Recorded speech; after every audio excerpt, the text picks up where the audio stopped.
Good morning, everyone, and welcome once again to Chmura's webinar on the urban and rural divide, using real-time data to understand COVID-19's varying impact. Thank you all for joining. So today, I'm just going to give a little quick background on myself and Chmura, then dive into the status quo of the COVID crisis and the national economy, with some comments on the May employment report in particular. We'll briefly discuss our forecast and then dive into the varying effects of COVID-19 on rural versus urban areas. We'll wrap up and then we'll have time for questions at the end, but feel free to submit questions as we go.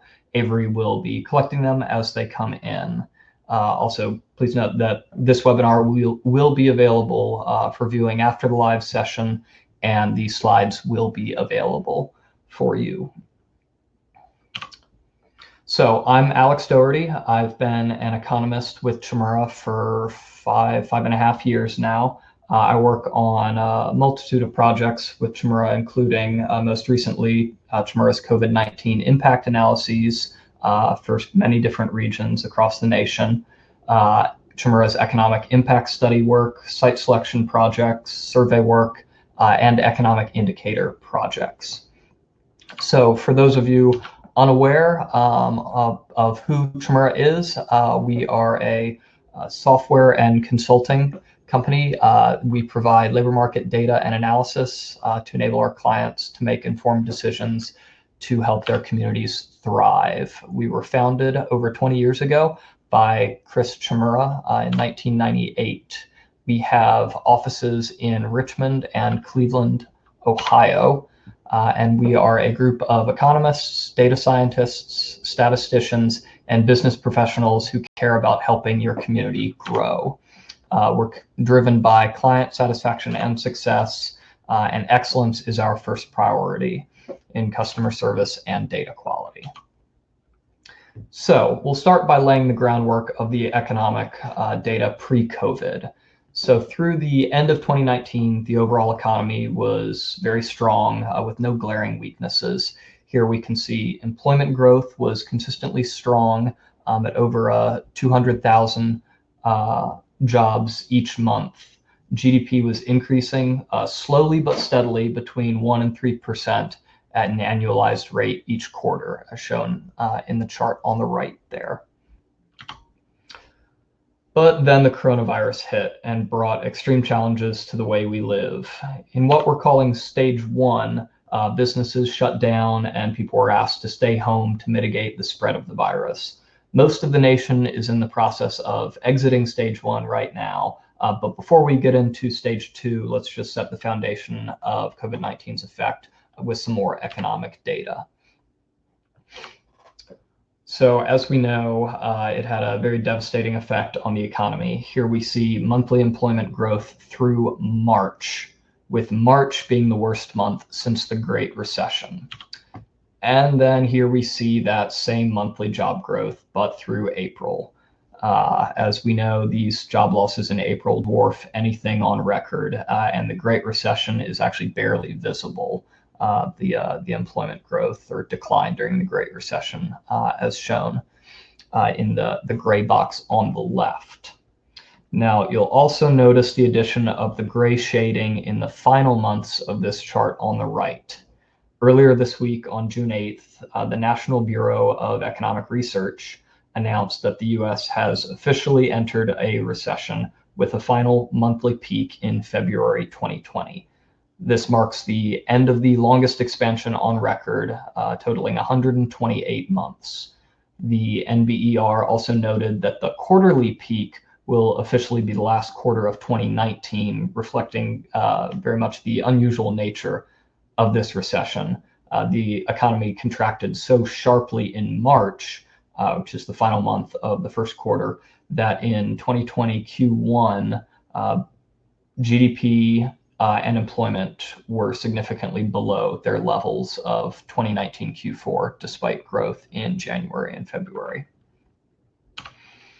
But it's not all bad news. The May employment report last week was unexpectedly positive, showing an increase of over 2.5 million jobs in May. In general, this is positive reinforcement that the recession will be sharp and short, and that the recovery will hopefully be quicker than anticipated. So digging into that report, we'll see that 1.2 of the 2.5 million job gains in May from April were in the leisure and hospitality sector, which mostly consists of dining and drinking establishments. The unemployment rate fell, however, for both men and women, Hispanics and the white population. Unfortunately, it did increase for both Asians and African Americans across the country. This is something that will be very important to track for those monitoring the impact of COVID-19 on different socioeconomic groups, as well as monitoring changes in wealth inequality as a result of the COVID-19 pandemic. Despite the overall positive headlines, we still want to be cautious with this report.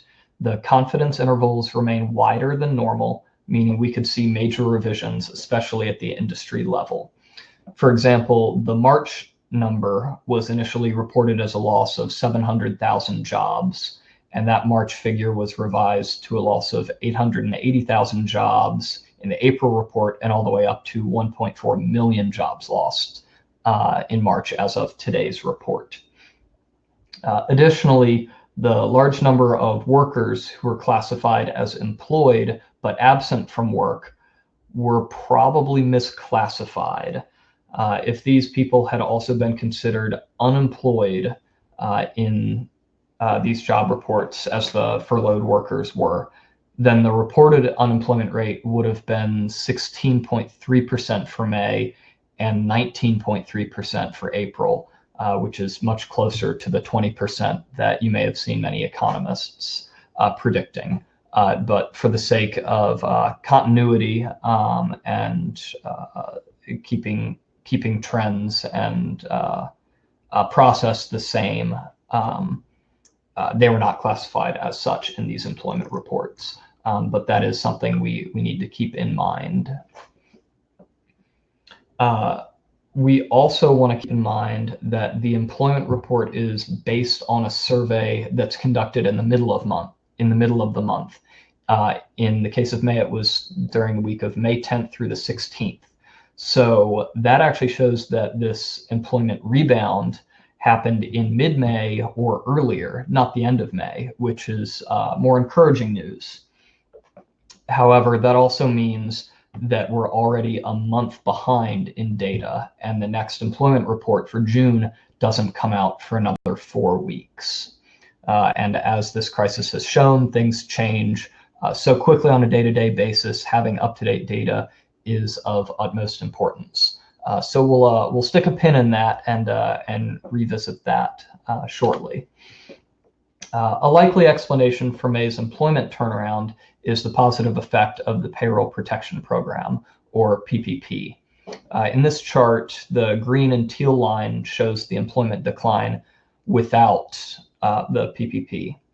The orange line shows PPP's positive effect, as well as our forecast through 2022, which we'll dive into shortly as well. This program's effectiveness is evidenced in the leisure and hospitality sector's rebound, as small businesses received money from the federal government to bring their employees back to work. In fact, 81% of accommodation and food service small businesses had received PPP assistance as of the final week in May. That 81% is compared to 71% of small businesses across all other sectors. So going back to the employment report, individuals in this employment survey are asked if they're actively seeking employment. So the official unemployment rate, also known as the U3, actually may undersell COVID-19's negative impact. To be considered unemployed by this commonly used U3 unemployment rate, you must be actively seeking employment. And this U3 unemployment rate, shown in gray in this chart just below the yellow U4 line, rose to 14.7% in April. In contrast, the more broad and inclusive U6 rate, shown in green here, includes people not actively looking for work, but they would take a job if they could. It actually rose at an even higher rate to 22.8% in April. And we'll see this kind of zoomed in. It's the exact same data, but just zoomed in on 2020. We see the primary unemployment rate at 13.3% in May, dropping from 14.7% in April. The U6 rate that we mentioned includes those people that are not actively looking for work, but they would take a job if offered. It stands at 21.2% in May after 22.8% in April. If you're wondering, the U1 rate, that blue one at the bottom, it's the most narrow, and it's flat because it only includes unemployed persons who've been unemployed for 15 or more weeks. So we'll eventually see that one increase as well. But taking a look at this, we'll also notice that the U6 rate rose at a higher rate than the U3 from March to April, shown by the steeper slope. And that margin, unfortunately, didn't change too much in May's report. This gap between the U3 and the U6 stayed about the same in May as it was in April after expanding from March to April. This higher rise in the U6 can be explained by the contraction in the labor force, as those not actively looking for work are not in the labor force. This is shown in the decline from March to April of 1.5 percentage points in the labor force participation rate. We see that this rate expanded in May, but we still have a ways to go to get back to pre-COVID levels. Also to note, we see that the 2 percentage point decline that we saw basically over 2 months from February through April, during the Great Recession, it took over 2 years to decline that same amount. So that really emphasizes the very sharp nature of this pandemic. But it also shows that we can treat this pandemic basically as a national or global natural disaster, emphasizing that there was nothing fundamentally wrong with the economy going into the pandemic. However, once again, these data points, as well as the unemployment and employment data, represent data points from mid-May, and we're almost halfway through June. As I mentioned earlier, the next employment report doesn't come out for another month. And given the rapidly changing situation, this data lag is troublesome. So what has a little less lag in the data that will be helpful for us to help understand and contextualize the COVID-19 pandemic? Initial unemployment claims are reported weekly, so they are more timely than the employment report. The yellow box here highlights the initial claims data that we've received since the May employment report came out. So we've received several more weeks of unemployment claims data since the data on the employment report was collected. These initial unemployment claims, have actually decreased from 7 million claims in late March or early April to 1.5 million for the week ending in June 6th.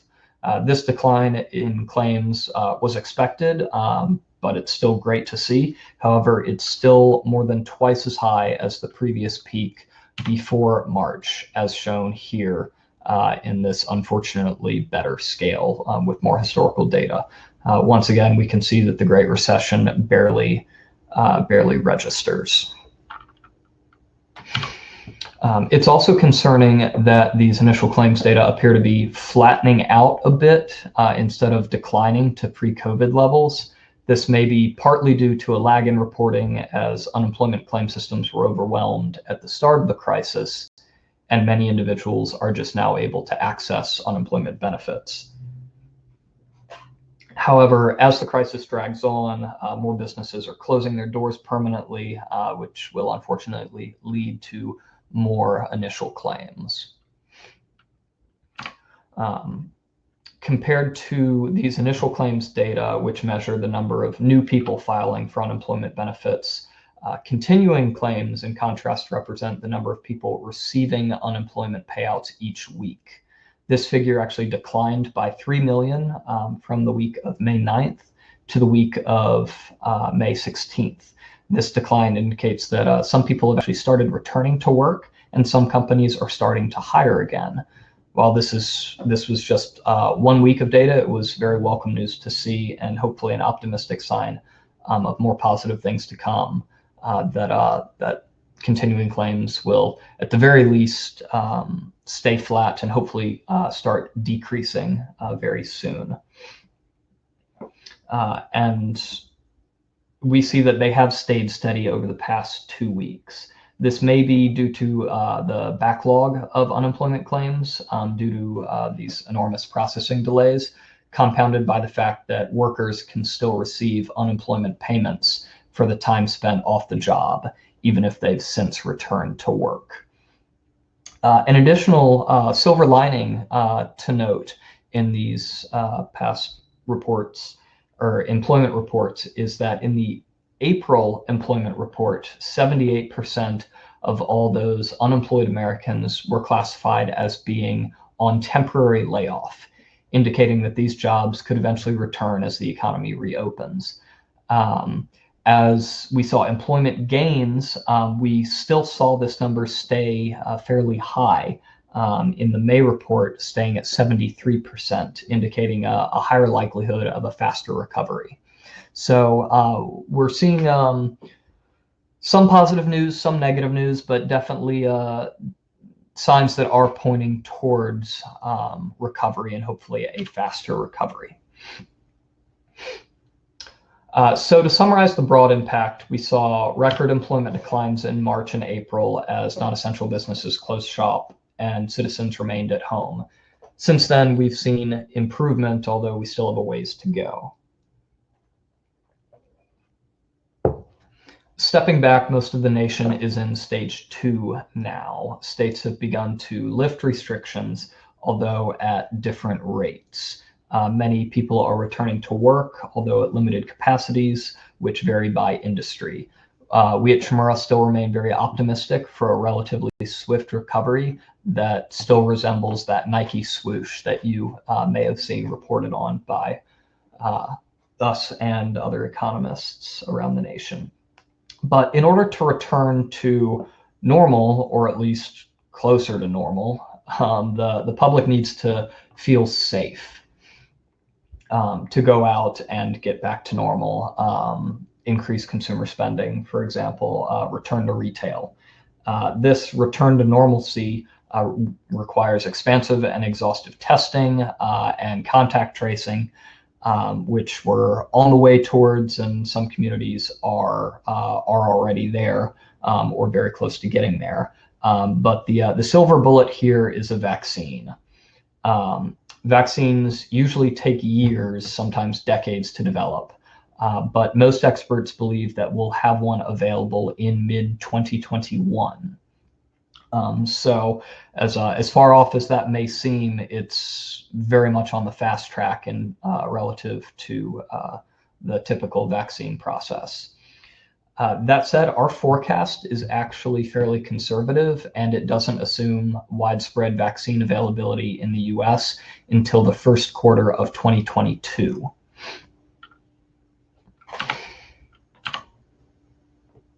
And just wanted to highlight a few things that just recently came up in a Wall Street Journal article earlier this week about some exciting, hopefully potentially very positive vaccine news. There are 3 separate advanced vaccine trials that are entering phase 3, basically, which is the determination of safety and effectiveness through widespread trials. Widespread meaning over 30,000 people per vaccine. These 3 vaccine trials are scheduled to start, one in July, one in August, and one in September. So this is very promising, but we still want to remain just cautiously optimistic, as many vaccine candidates historically have failed to make it through all phases of trials. But researchers hope to see the trials yield answers within 6 to 8 months of their start. By this timeline, once again, our forecast is conservative, given it assumes widespread vaccine availability in the first quarter of 2022. If we see earlier vaccine distribution and widespread availability, as hopefully at least one of these trials is successful, then we can expect an even faster recovery than the most likely scenario, which we see here. We saw GDP decline by 5% in the first quarter of 2020, and Chmura expects it to drop quite substantially in the second quarter by 18.4% an annualized rate before starting its recovery in the third and fourth quarter. Hopefully, vaccine availability and process will accelerate this recovery. I'll also take this time to note that while we will not have a webinar next week, the following week's webinar will have a revised national forecast, which will include updated retail sales data from the month of May, which comes out next week. This forecast chart shows GDP's sharp fall and quick recovery. Annualized decline are shown in only 3 quarters here in our forecast through 2020 Q2. Q3 is forecast to be, 2020 Q2. The decline there is forecast to be the steepest, but we expect to see GDP growth rate recover quite a bit by year's end. However, employment recovery will likely take much longer. This employment recovery varies quite a bit by industry. The retail, restaurant, and hospitality sectors will take longer to fully recover.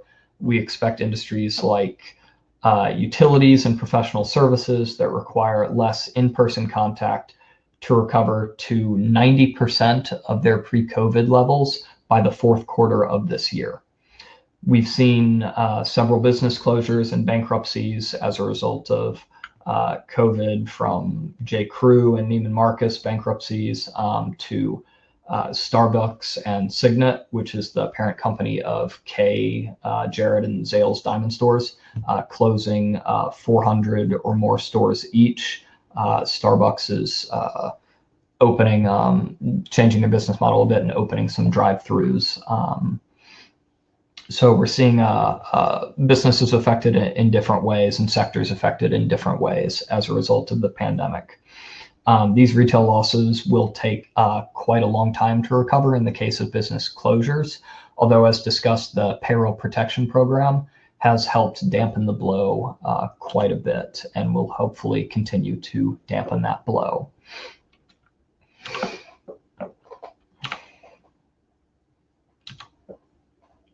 So, transitioning into how can we best prepare for the rebound?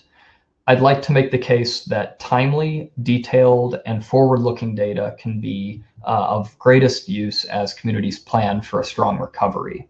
The unemployment report has over a month of lag, and we've also discussed the lag and imperfections in using the unemployment claims data. So where can we go to find these ideal, timely, detailed, and forward-looking data? Well, I'd like to make the case that job postings data can actually provide this niche.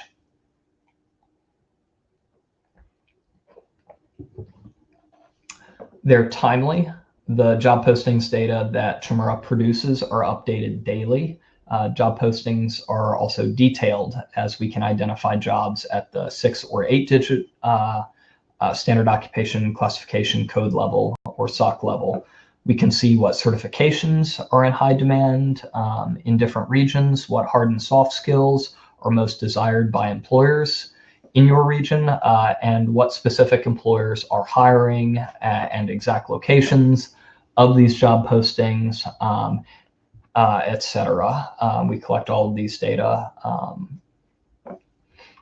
And these data, these job postings data, are also forward-looking in context of the COVID-19 recovery.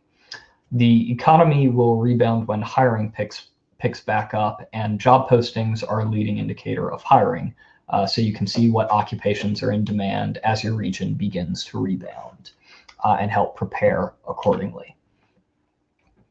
So this is called real-time intelligence, or RTI, in our JobsEQ platform. We gather job postings from thousands of different sites, deduplicate the data, and standardize them so we can analyze them in a meaningful way. If you're interested in learning more, we'd love to talk with you about how we can help and how these data can help you. If you're already a JobsEQ user, you can recreate much of this analysis that we're going to dive into on your own. And you can always reach out to the chat team online or directly to your account manager if you ever have questions on this. So in the top chart here, we see job postings by week over the past year in the blue line compared to the previous year in the gray line. We saw job postings drop off pretty drastically in early to mid-March, and it's just begun to pick up again, a good sign for recovery. But this is a national level, so let's take a more granular approach as we get into the urban and rural divide. So for this, we're going to take a look at 3 different community examples in Tennessee. Why Tennessee? Well, Tennessee, like most states, had a stay-at-home order issued and has since begun to reopen businesses. It has a good mix of large cities, small towns, and rural regions. As we're interested in differences between locales, not states, we chose all 3 locations within one state to control for state differences. The Nashville metro area is a very eclectic region that serves as a good representative of a large city in America. The Jackson metro area is a small city with surrounding rural regions that we'll use as kind of our go-between in between a big city and rural as our small city example or big town example. And for our rural example, we wanted to eliminate noise in the data with a large enough sample size, as well as get a good cross-section of all rural areas, since not all rural areas are the same. So for the rural region definition, we're going to group all counties in Tennessee that are not within a metro area. And we're going to group all of these counties into an aggregate region, as shown in the 3rd image on the right here. So those are our 3 regions. And let's first take a quick look at the COVID-19 outbreaks in Tennessee. So we see that they're actually highest in Memphis, in the southwest corner of the state. However, the Nashville region is next highest, shown in the center there. We want to be wary and be careful of the fact that a fear factor effect may slow consumers' return to businesses in regions with higher infection and death rates per capita. So that's something that we want to keep in mind as we determine our region's road to recovery. Let's also just take a quick look at each region to ensure they're representative of a big city, a small town, and a rural region. So the Nashville metro area has nearly 2 million residents and is the youngest region. The rural region, the non-metro counties, is the oldest region, which is what we'd expect. It also has the highest proportion of white citizens. Jackson has the highest proportion of African Americans, and Nashville has the largest number of Hispanic residents per capita. Nashville also has the highest population density and per capita income, while the rural non-metro counties have the lowest. So far, these are looking fairly representative. Healthcare is the largest sector in Nashville and Jackson, while manufacturing is the predominant industry in the rural region. Retail also makes up the largest employment percentage in the rural region, followed by Jackson and then Nashville. So an initial guess may be that this retail dependence may amplify the effect of COVID-19 on the rural region, since the pandemic hit retail the hardest. But stay tuned. We'll see if that turns out to be true. And finally, just to contextualize our job postings timeline, here's a brief summary of the policies enacted during the crisis in Tennessee. On March 13th, the state government outlawed 250 plus gatherings, recommended work from home, and stated that no non-essential business travel for state employees. So that was the initial restriction. And then the week of March 20th is when things got rather serious and rather restrictive within Tennessee. On March 20th, schools were shut down. On the 22nd, restaurants became limited to drive-through takeout and delivery. Gyms were closed. Elderly home visit limitations, no gatherings of 10 or more people, and work from home business models strongly encouraged wherever possible. On April 2nd, a stay-at-home order was given, which remained in effect through April 30th.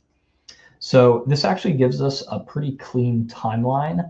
In general, we can use March and April as the months of closing and closure, and May as the beginning of the road to recovery.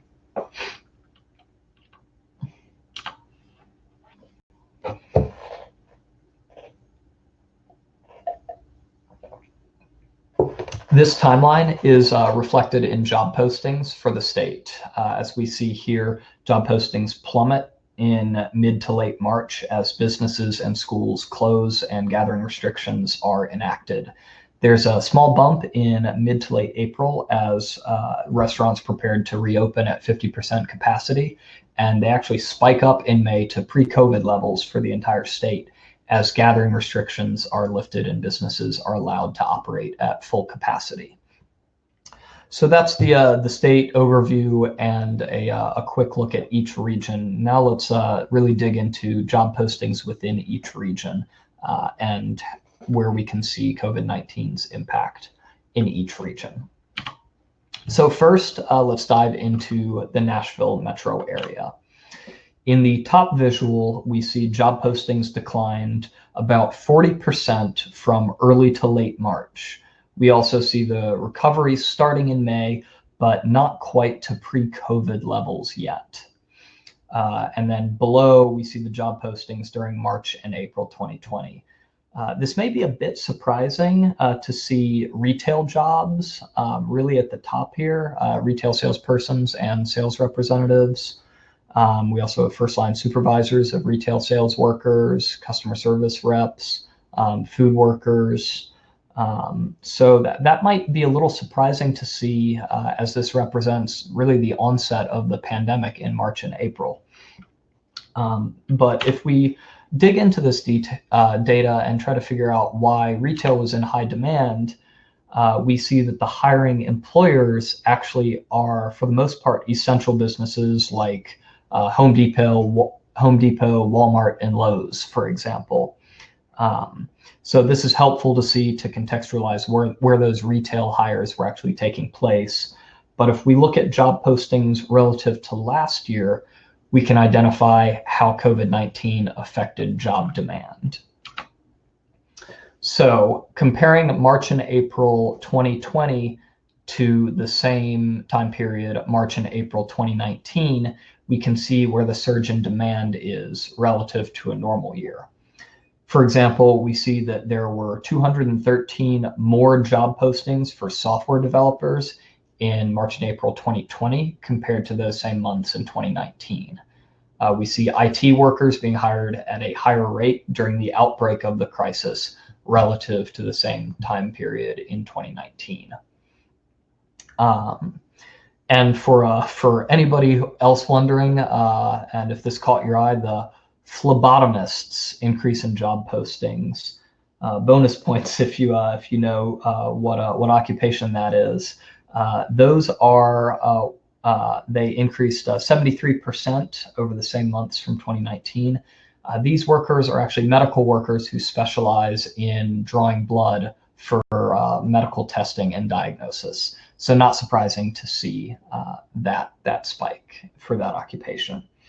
But it may be surprising to see that this occupation was the only healthcare occupation towards the top of this list, which is initially surprising to see. However, the closure of many doctors' offices and staff limitations, and then closure of elective surgery centers and other non-essential medical procedures that are usually more concentrated in urban areas, as they are in Nashville, this may have actually had a counterbalancing effect on the increased demand for COVID-19 support workers within the Nashville urban area. Again, here we're still doing that same comparison of March and April 2020 to March and April 2019. But here we see where the glut in demand is relative to a normal year. So these are the occupations whose job postings are down the most relative to the same months in 2019. Most of these are intuitive. Schools and businesses are closed, so demand for teachers and most retail workers are down. No need for cleaners if offices are closed and people have more time to clean their own houses. Secretaries aren't as in demand since executives aren't in the office. Call centers are closed, so customer service reps aren't in demand. Couple surprises like computer user support specialists also appear as a decline in demand, but maybe this occupation support roles are primarily in-person activities. That may explain it, but we'd have to dig into greater detail there to say for certain. And then we can look at May as the beginning of the road to recovery. And here we see those May job postings for Nashville. We see retail and food workers are in high demand. And then once again, we still do that relative comparison to 2019, May 2020 to May 2019. We see the surge in demand for healthcare workers relative to a normal year. This may support the idea that those doctors' offices and non-essential healthcare reopenings drove demand down during March and April, and consequently drove demand back up in May, as shown here in the big city example in Nashville here. And just a reminder, for those of you who are JobsEQ users and RTI subscribers, you can replicate this analysis for yourself, for your own region, using JobsEQ. And now let's dig into Jackson, Tennessee, which is the small city or big town example. It's a small metro area. Job postings were above 2019 levels heading into the pandemic in Jackson, but only slowly declined in March, generally matching up with 2019 levels. The recovery in job postings in May, in that green circle there, shows a steep rise to pre-COVID levels and actually above pre-COVID levels there. And then in the chart below, we see job postings during March and April 2020 in Jackson. Lots of retail jobs and nurses in demand we can see there. And once again, we'll do that same comparison from March and April 2020 to March and April 2019. This once again shows where the surge in demand is relative to a more normal year in 2019. This is the smallest region by population by almost a factor of 10, so these numbers are naturally smaller. Once again, we see many food and distribution jobs at job posting levels above 2019 for this smaller big town, small city metro area. Again, comparing March and April 2020 to 2019, we see where the glut in demand is in this table relative to a normal year. Here we see production and some retail workers down in job postings as many manufacturing plants continue to operate, but at reduced staff. And then looking forward to May, using May as the beginning of the road to recovery, we see retail and food workers are in high demand here. And then doing that relative comparison we see this surge still holds true relative to 2019 levels.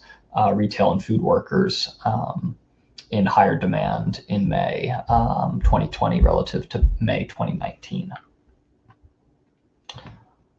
So now let's take a look at non-metro counties in Tennessee as our rural region. Once again, these are all of the counties grouped into one region in Tennessee, all of the counties that are not part of a metro area. We did this to get a good cross-section of most rural regions and to get a large enough sample size to gather some meaningful data. So job postings increased during the start of the outbreak and then dipped to slightly below 2019 levels. We also see the recovery starting in May in that second green circle in the top chart there, and also already well above pre-COVID levels. So recovering even faster than Jackson and definitely faster than Nashville, which isn't even at pre-COVID levels yet. And then below, we see the job postings during March and April 2020, retail and food workers and nurses in high demand. Once again, comparing March and April 2020 to March and April 2019, we see where the surge in demand is relative to 2019 as a more normal year. Retail and healthcare jobs in higher demand in March and April relative to 2019. Retail and healthcare up in this rural region. And then on the other hand, comparing, doing that same comparison, looking at where the glutton demand is relative to a normal year, this shows that some retail and restaurant jobs are actually down. So it's a bit of a mixed bag there with some of those jobs up and some down in retail and restaurants during March and April relative to 2019. Looking forward towards the road to recovery, using May as the beginning of the road to recovery, we see retail and food workers in high demand in this rural region. Once again, doing that 2020 versus 2019 comparison, we see the surge in demand for retail and food workers, and healthcare also pops. So I know that was a lot of data, but to summarize this the urban and rural divide, we see that the urban region, in this case in Nashville, was hit harder, and that the rural regions, especially the most rural region, the collection of all counties not in a metro area in Tennessee, are furthest ahead in recovery, with Jackson, that middle region between big city and rural, falling kind of right in between in recovery timeline, but still ahead, and already as a big town, they are at pre-COVID levels of job postings. Once again, these non-essential closures hit healthcare occupations harder in the big city of Nashville compared to the big town, small city in Jackson and the rural region. And one thing that also popped that I failed to mention is stock clerks remained in demand in all regions throughout the crisis. So both during the closing periods and closure period of March and April, they were in demand, in high demand for both the big city and rural region. And also during the beginning of the road to recovery in May, they were still in demand in the big city and rural region. So an occupation in high demand throughout this crisis, stock clerks. And then the last thing we want to remember is that every community is different. There are going to be a lot of differences state by state, which is why we chose all communities in Tennessee as an example in this case. But we would definitely, while we think this is a good overall guide, we would want to dive into the data for specific regions before making sweeping generalizations here. because there is that great variation by region. And as we've seen this variation, I'd also like to point out some resources that may help you with your planning for your region if you aren't already aware of them. If you've been here before with us, some of these are going to look familiar, but I've got an addition of, I think, at least one resource. So here's the Johns Hopkins site. They have this map where you can track the virus at the county level. And some states, including Virginia, have actually begun releasing zip code level data. So you can actually check with your local health department for those data. At least they were released by the state health department in Virginia, if you're interested in really granular zip code level virus spread data. The University of Washington has a nice projection algorithm available at the state level for infections and deaths. Chmura has published a vulnerability index by county and MSA that's freely available on our website at that link below. This is one that you may not have seen. This is a new blog Chmura published earlier this week that actually uses the same job postings data set. Chmura developed a model to predict expected volume for each week of 2020 under a scenario where the COVID-19 pandemic never occurred. In addition to allowing us to better measure the impact of the pandemic, using the expected volume allows us to also better measure the recovery. The closer actual volume gets to expected volume, the further along in recovery a region's likely to be. So the chart here shows RTI volume in the United States by start date indexed to the week of February 23rd, 2020, with the shaded area representing the period of COVID-19 impact. The blue or teal line here is the no COVID job postings volume. So that's where we would expect it to be if the pandemic had not taken place. This blue line outside of the shaded area represents the actual volume pre-COVID, and the blue line within the shaded area is the expected volume if the crisis hadn't happened. So the orange line actually represents the actual job postings volume during COVID-19. The difference between these lines is for any week is how much lower actual volume was from expected volume. In the nation, job volume reached a trough of 47% below expected volume during the week of April 5th and was at least 38% below expected for 7 straight weeks. From the week of March 22nd through the week of May 3rd, averaging about 42% below expected volume during that time. Volume has since begun to rebound, however, reaching only 11% below expected volume for the week of May 17th, and providing further evidence that the recovery is underway, as we saw in the Tennessee examples. And so these data will actually soon be available for all states. It's currently available for selected states. So please stay tuned and check in on us with our blog. This should be available rather soon, and it would be a great way to track the recovery and where you are within your region. We could also likely expect job postings to hopefully expand beyond the expected job postings level to make up for the job losses as we saw in the Tennessee examples as recovery continues. So kind of in summary here, the Chmura national forecast may actually be a bit conservative. We may be on a faster track to a vaccine, which would accelerate the nation's road to recovery.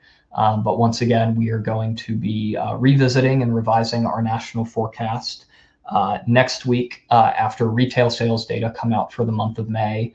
And that national forecast will be shown in a webinar the following week, not next week. We'll take a break next week. And once again, despite some pretty scary employment data, there's reason for hope as we saw some positive signs in the May employment report. Unemployment claims are down and job postings are up. There are still those some concerns about misclassifications in the employment report and some socioeconomic factors that we'll want to keep an eye on as the recovery continues. But overall, we're cautiously optimistic about the road to recovery.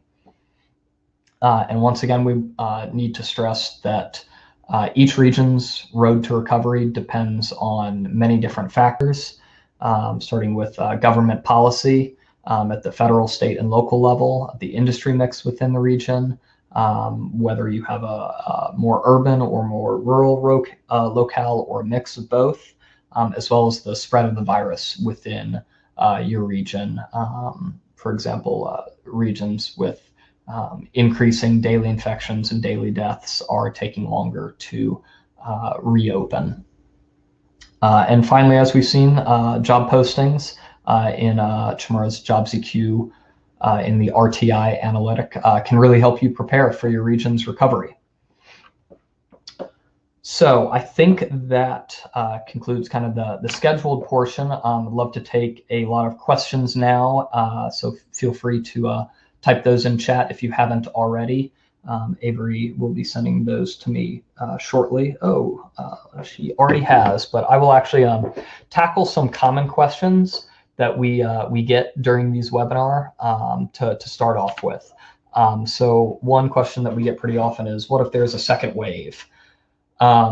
Well, if there's a second wave that's bad enough to warrant reclosures, we will expect to see more negative economic effects, but we would expect them to be less severe than the first wave because we know more about what we're dealing with, and the approach to dealing with the second wave would likely be more nuanced and targeted. Especially with robust testing and contact tracing, will also be mitigating factors, hopefully, for those second waves. Another question we've gotten is kind of that one of those worst case scenarios of what if we never find a vaccine? If that happens, we would likely see a much longer road to recovery that Nike swoosh would really be stretched out, and we may really struggle to rebound to even pre-COVID levels under this scenario for the foreseeable future. And we also get asked what jobs will rebound first. Manufacturing, construction, and outdoor industries, we will likely see rebound first. And then hospitality jobs will be the slowest to recover, most likely, even though we saw hospitality jobs with those large employment gains in May. That's mainly because they lost so much in March and April. We're still expecting a fairly slow road to recovery, unfortunately, for the hospitality sector. And then finally, one other question we get quite a lot of is the effects of teleworking as a new normal. And this is quite a wait and see, but we think it's pretty reasonable to expect a higher level of teleworking post-COVID compared to pre-COVID. I wouldn't expect the current level of teleworking to continue, but we would expect it to be higher than pre-COVID levels. Another potential effect of increased teleworking is that consumer spending in urban areas may suffer a bit as commuting declines. People are going to be spending less money on gas at restaurants around their offices, etc. Just not going into a larger urban place of work as often. One actually silver lining we may see is that big ticket and luxury items may actually benefit fairly soon as some workers have increased their savings, and there's definitely some pent-up demand for some luxury items. So thank you all very much for your time. I'm going to dive into some questions that we've received during the webinar now. Regardless, I wish you good health. I hope you stay safe as we go forward, and looking forward to seeing you at future webinars. So let me open up some of these questions.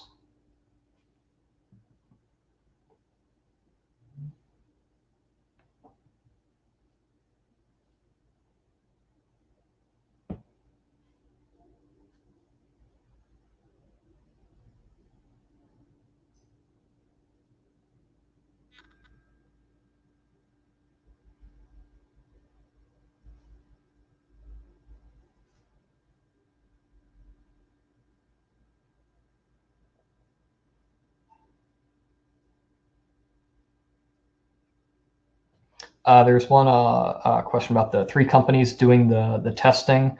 It was Moderna, Johnson & Johnson, and AstraZeneca, I believe.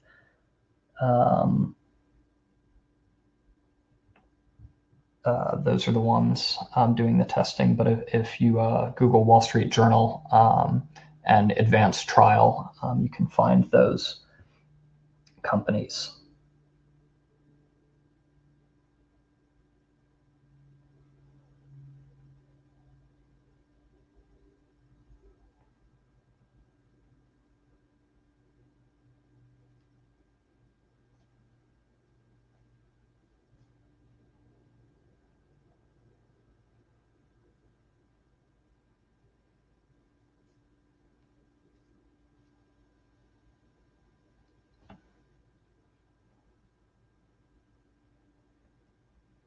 There was a question about how well job postings correlated with hiring before 2020, and if certain industries and occupations are more direct in that a posting leads to a hire.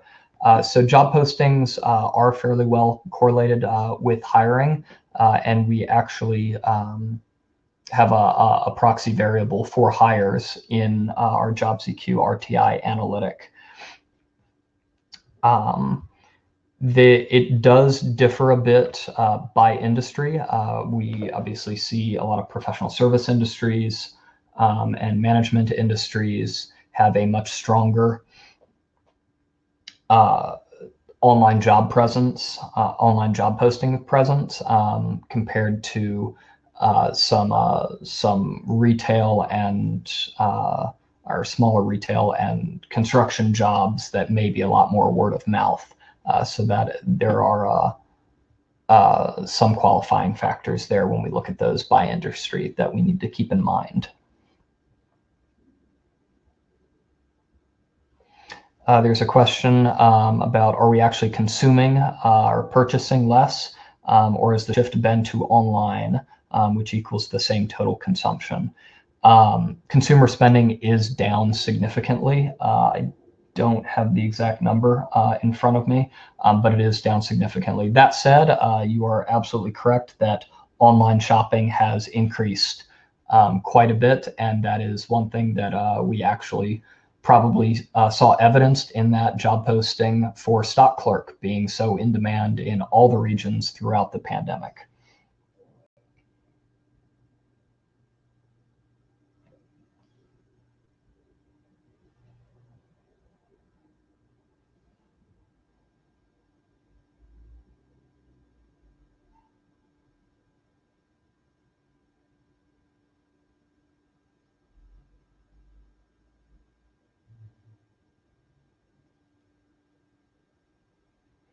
There's a question about how much of the overall unemployment is due to companies shedding employees but still operating, and how much of it is companies shutting down or dying. How much of the employment jump in May was part-time versus full-time. So a lot of the, most of the unemployment is from employers shedding employees but still operating.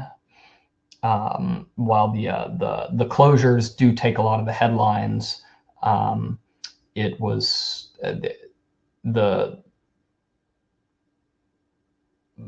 majority of businesses have tried to stay open.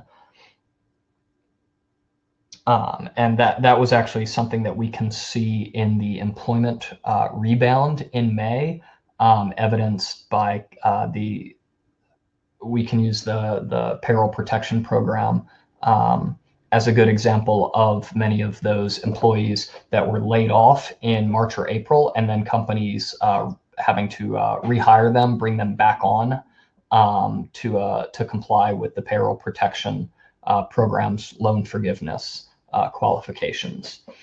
So we think that's where a lot of the May employment rebound came from.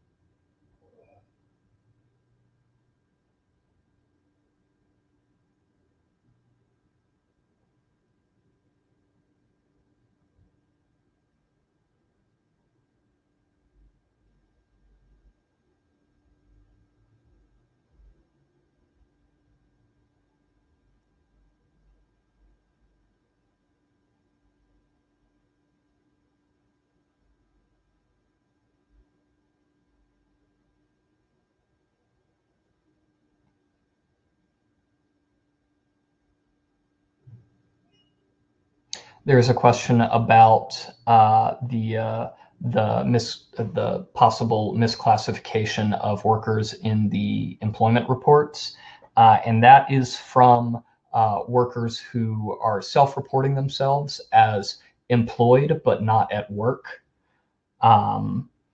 and those workers were considered employed, but by Bureau of Labor Statistics standards, they may not actually be correctly classified as employed there.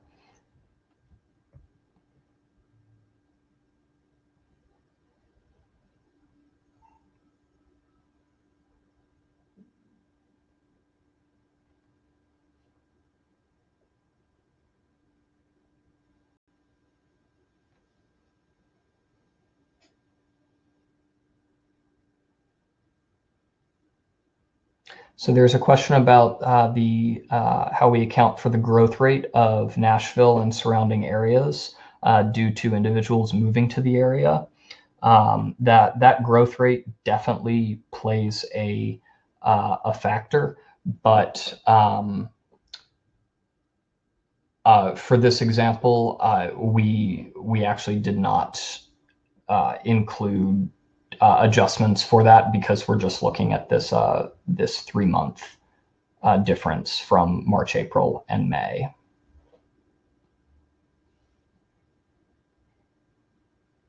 And I guess comparing to 2019, that was probably what you were getting at.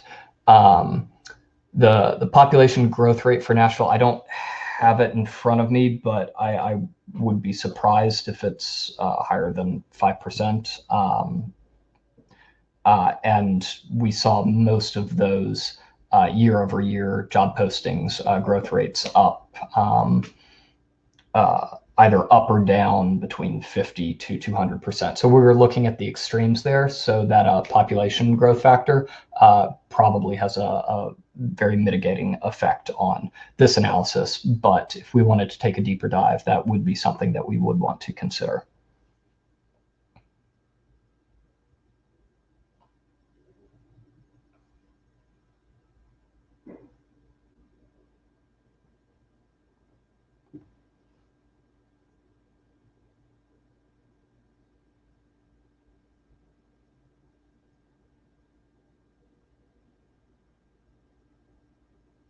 There's a question about what is the highest and lowest demand occupations relative to manufacturing in non-metro counties. To do this, we'd have to isolate a lot of those manufacturing, those production worker occupations. So let's actually. manufacturing. I can try to go back and find.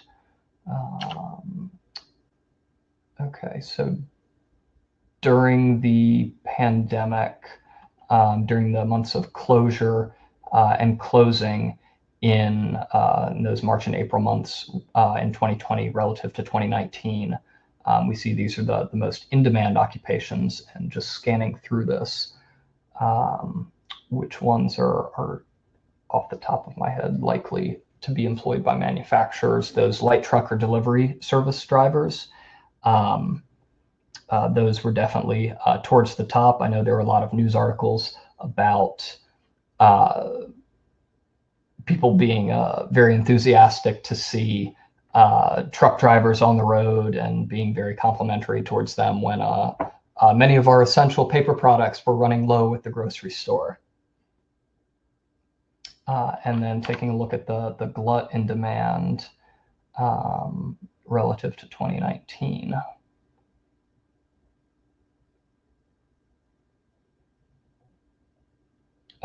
All other production workers, often employed by manufacturers, so that can be a variety of workers.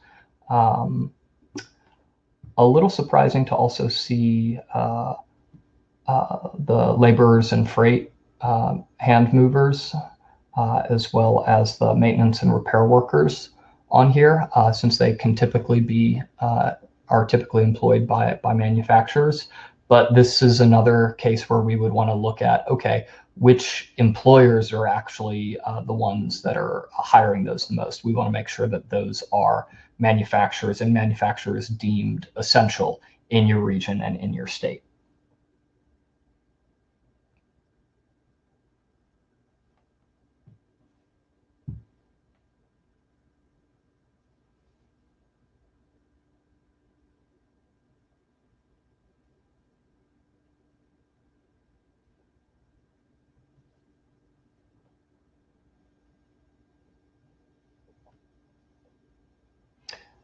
There's another question. Do we have any idea whether job postings are more likely or taking less time to be filled when there are fewer of them?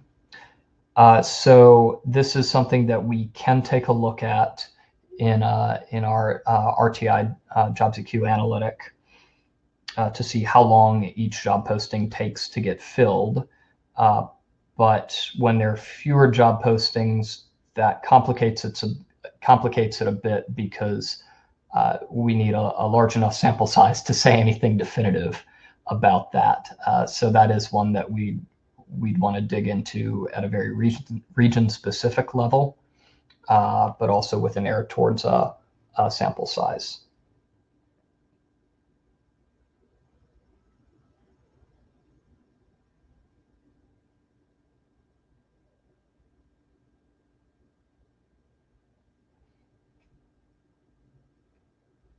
So luxury items today, how are they defined? So they can be things outside of consumer staples, like luxury cars or diamonds, or you could even consider vacations, some tourism spending to be luxury items or luxury services.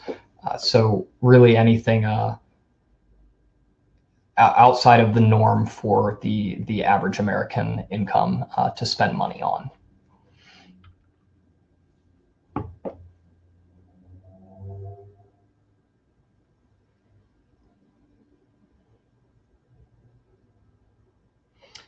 There's another question. How can you address how established inequities in urban areas are magnified with COVID?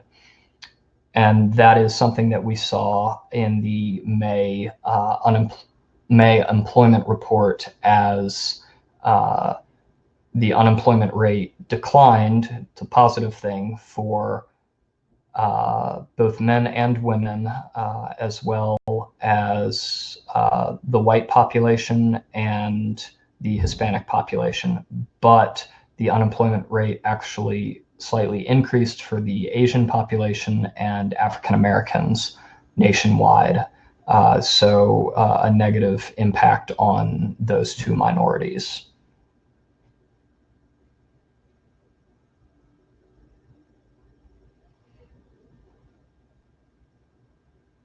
Those are the questions we've received so far. I will stay on the line for a few more minutes if there are any others. But regardless, appreciate you all joining us, and I hope you all have a good weekend. And looking forward to seeing you all at the webinar in a couple of weeks.